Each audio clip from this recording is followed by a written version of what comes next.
Et tantôt, ils sont enfin libres. Les 2 touristes de nationalité britannique qui avaient été enlevés le vendredi dernier au parc de Virunga. Ils étaient kidnappés lors d'une embuscade tendue à leur convoi par des hommes non autrement identifiés. Le convoi était en direction de la ville de Goma, dans la province du Nord Kivu, et se trouvait sur l'axe compris entre Kilimanyoka et Kibumba. Ils étaient donc escortés par des gardes-corps qui, tant soit peu, avaient tenté de sauver la situation. Rachel Katumura, garde-pax de service, avait été abattue.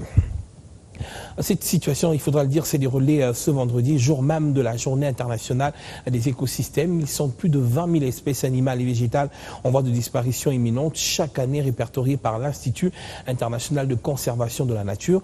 Et en RDC, certaines espèces sont également menacées, entre autres le capi, exclusivité animale exclusive que l'on ne trouve qu'en République démocratique du Congo. Des courtes pattes arrière, au pelage marron foncé avec des rayures noires et blanches sur les pattes et l'arrière-train, ainsi que d'une coloration blanche sur les joues, l'okapi est l'une de 2000 espèces les plus menacées d'extinction et de disparition au monde. Connu également sous le nom de Mondonga, mammifère ruminant de la même famille que la girafe, venant de forêt équatoriale de l'Afrique centrale. Il vit exclusivement dans la réserve des faunes à Okapi en Ituri, au nord-est de la RDC. Cet animal est répertorié sur la liste rouge des espèces menacées de l'Union internationale de la conservation de la nature, victime du braconnage en RDC et surtout dans le parc de Virunga. Son habitat est également menacé de déforestation.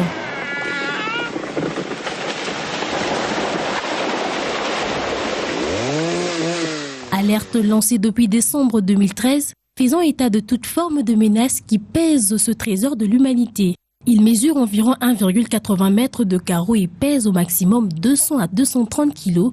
La population d'okapi est estimée entre 10 000 et 35 000 individus. S'agissant de son alimentation, l'okapi est un herbivore. Il se nourrit que des feuilles, des plantes, des branches tendres, des fruits, des champignons et des fourgères. La tendance de leur reproduction serait à la baisse.